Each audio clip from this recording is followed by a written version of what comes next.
Instalivros apresenta Por que engordamos e o que fazer para evitar. Gary Taubes. Nesta obra, o autor questiona a eficácia de todas as dietas conhecidas e explica por que elas não dão certo.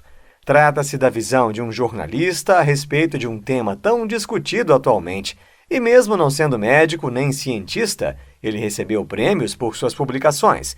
Ele recebeu prêmios por suas publicações a respeito do assunto obesidade. Introdução. Um ponto de partida conveniente é a epidemia de obesidade. Desde que os pesquisadores nos Centros de Controle e Prevenção de Doenças divulgaram em meados dos anos 90 que a epidemia havia se instalado, as autoridades colocaram a culpa na alimentação excessiva e no comportamento sedentário. O psicólogo Kelly Brownell, da Universidade de Yale, criou o termo ambiente tóxico para descrever a mesma ideia. A Organização Mundial da Saúde usa um raciocínio idêntico para explicar a epidemia de obesidade no mundo, atribuindo-a a rendas mais altas, urbanização, mudanças rumo a escolhas profissionais que exigem menos esforço físico, mudanças rumo a menos atividade física e cultivo de atividades de lazer mais passivas. Os pesquisadores de obesidade hoje usam um termo aparentemente científico para descrever essa condição. Eles se referem ao ambiente obesogênico em que vivemos nos dias de hoje, isto é, um ambiente propenso a transformar pessoas magras em gordas. Uma evidência que precisa ser considerada é o fato bem documentado de que ser gordo está associado com a pobreza e não com a prosperidade, certamente no caso das mulheres e com frequência no caso dos homens. Quanto mais pobres somos, mais gordos tendemos a ser. Considere uma tribo de índios norte-americanos no Arizona, conhecida como Pimas. Hoje, os Pimas possivelmente têm o maior índice de obesidade e diabetes dos Estados Unidos. Seu problema é muitas vezes evocado como um exemplo do que acontece quando uma cultura tradicional entra em choque com o ambiente tóxico da América moderna. Durante os anos 1850, os Pimas foram excelentes caçadores e agricultores. Os animais de caça eram abundantes na região e os Pimas eram particularmente adeptos de capturá-los ou matá-los com arco e flecha. Eles também comiam peixe e moluscos no rio Gila, que corria por seu território. Cultivavam milho, feijão, trigo, melão e figo em campos irrigados com a água do Gila e também criavam gado e aves. Em 1846, quando um batalhão do exército norte-americano passou pelas terras dos Pimas, John Griffin, o cirurgião do batalhão, descreveu os Pimas como cheios de vida e em excelente estado de saúde, tendo observado que eles também tinham verdadeira abundância de alimentos, armazéns carregados. Com a corrida pelo ouro na Califórnia, o paraíso relativo dos Pimas chegou ao fim e com ele sua riqueza. Na década de 1870, os Pimas estavam passando pelo que chamaram de anos de fome. O incrível é que a fome, o desespero que daí resultou, não devastou a tribo, escreveu Russell. Quando Russell apareceu nos primeiros anos do século XX, a tribo ainda estava cultivando o que conseguisse, mas agora contava com rações do governo para sobreviver. Então, por que eles eram gordos? Supõe-se que anos de fome levam à perda de peso, e não ao ganho ou à manutenção, como talvez fosse o caso.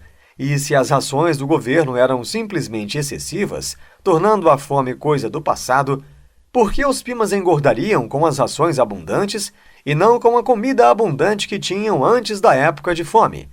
Talvez a resposta esteja no tipo de alimento consumido, uma questão de qualidade e não de quantidade. Isso é o que Russell estava propondo quando escreveu que certos alimentos em sua dieta pareciam ser marcadamente engordantes. Os Pimas, povo nativo dos Estados Unidos, compravam açúcar, café e produtos enlatados para substituir os alimentos tradicionais perdidos desde que os brancos assentaram em seu território. Além disso, a maior parte da ração que o governo distribuía às reservas era farinha refinada, bem como uma quantidade de açúcar que era significativa, ao menos para os Pimas de um século atrás. Essa combinação de obesidade e má nutrição ou subnutrição, calorias insuficientes, existente nas mesmas populações, É algo a que atualmente as autoridades se referem como se fosse um fenômeno novo, mas não é. Então, por que eles eram gordos? Se a população era tão pobre e malnutrida que até mesmo o mais adepto da ideia de que uma alimentação imoderada causa obesidade terá dificuldade em imaginar que eles tinham comida em excesso disponível. Os Pimas, por exemplo, nos anos 1900 ou 1950, os Sioux nos anos 20, os Trinidadianos ou os habitantes de favelas no Chile nos anos 60 e 70, sempre é possível alegar que eles devem ter sido sedentários, ou no mínimo sedentários demais. Se eram fisicamente ativos, as mulheres pimas, os operários nas fábricas chilenas, ou os mexicanos estadunidenses que trabalhavam na agricultura ou nos campos de petróleo, pode-se alegar que comiam demais. Os mesmos argumentos também podem ser e são apresentados para casos individuais. Se somos gordos e podemos provar que comemos com moderação, não comemos mais do que nossos amigos ou irmãos magros, por exemplo. Os especialistas presumem com segurança que somos fisicamente inativos. Se temos gordura em excesso, mas visivelmente praticamos muito exercício, então os especialistas concluem com igual segurança que comemos demais. Se não somos glutões, devemos ser culpados por preguiça. Se não somos preguiçosos, a gula é nosso pecado. Caso mental. De todas as ideias perigosas que as autoridades em saúde podem ter abraçado enquanto tentavam entender por que engordamos, dificilmente encontraram uma mais nociva do que a do balanço calórico. O fato de que reforça o que parece ser tão óbvio, a obesidade como uma punição por gula e preguiça, é o que a torna tão sedutora, mas é em tantos aspectos enganosa e mal concebida que é difícil imaginar como sobreviveu praticamente incontestada durante os últimos 50 anos. Causou danos incalculáveis.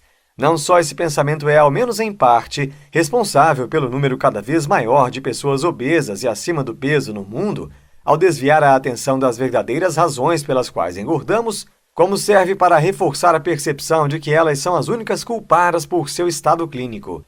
Em vez disso, é tido como mais uma evidência de que os gordos e obesos são incapazes de seguir uma dieta e comer com moderação, e atribui a culpa por sua condição física diretamente ao seu comportamento, o que não poderia estar mais distante da verdade.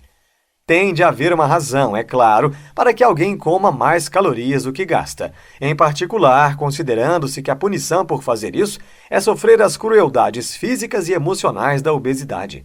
Deve haver um defeito em alguma parte, a questão é onde. A lógica do balanço calórico possibilita uma única resposta aceitável para essa pergunta. O defeito não pode estar no corpo, porque isso implicaria que alguma outra razão, que não uma alimentação excessiva, fosse fundamentalmente responsável por nos fazer engordar. Contudo, não se admite essa possibilidade. Então, o problema deve estar no cérebro, e mais precisamente no comportamento, o que o torna uma questão de caráter. Comer demais e se exercitar de menos, afinal, são comportamentos e não estados fisiológicos, um fato que é ainda mais óbvio se usarmos a terminologia bíblica, gula e preguiça. A única mudança com o passar dos anos é que hoje os especialistas expressam o conceito de maneira que não parecem imediatamente ter tais implicações degradantes. Se nos referimos à obesidade como um distúrbio alimentar, por exemplo, como é comum desde os anos 1960, não estamos dizendo que os obesos não comem como os magros porque não têm força de vontade, só estamos dizendo que eles não comem como os magros. Talvez aqueles que engordam sejam simplesmente suscetíveis demais aos sinais externos no que se refere à alimentação, uma explicação comum nos anos 1970, e pouco suscetíveis aos sinais internos, que lhes informam quando comeram o suficiente, mas não em excesso. Isso não afirma de maneira explícita que eles carecem de força de vontade. Em vez disso, insinua que algo no cérebro dos obesos faz que seja mais difícil para eles do que para os magros resistir ao cheiro de um bolo ou à visão de um McDonald's. Ou que eles têm mais probabilidade de pedir uma porção maior ou de continuar comendo, ao passo que uma pessoa magra não a pediria, para começar, ou não se sentiria impelida a terminá-la. Grande parte dos discursos profissionais sobre obesidade dos últimos 50 anos pode ser percebida como tentativas de contornar o que poderíamos chamar de caso mental das implicações do balanço calórico. Como culpar uma alimentação excessiva pela obesidade, sem culpar o indivíduo obeso pela fraqueza humana da autoindulgência e/ou ignorância. Se a epidemia de obesidade tem como causa a abundância, como discuti anteriormente, ou um ambiente alimentar tóxico, podemos conceber que o caráter dos obesos não é responsável pela obesidade e, ao mesmo tempo, continuar afirmando que eles só ficaram desse jeito porque não conseguiram comer com moderação. Enquanto acreditarmos que as pessoas engordam porque comem demais, porque consomem mais calorias do que gastam, estaremos, em última instância, colocando a culpa em um estado mental, uma fraqueza de caráter, e deixando a biologia humana totalmente de fora da equação. Sontag tinha razão. É um erro pensar dessa forma com relação a qualquer doença. E é desastroso quando se trata de explicar por que engordamos. Como deveríamos estar abordando o problema? Como devemos pensar sobre isso para conseguir avançar? Essas são perguntas que começo a responder no próximo capítulo. Por que eu engordo e você não? Se a insulina faz as pessoas engordarem, por que só alguns de nós engordamos? Afinal, todos produzimos insulina e ainda assim muitos de nós somos magros e continuaremos magros a vida toda. A resposta está no fato de que os hormônios não atuam em um vácuo, e a insulina não é exceção. O efeito de um hormônio sobre determinado tecido ou célula depende de uma gama de fatores dentro e fora das células.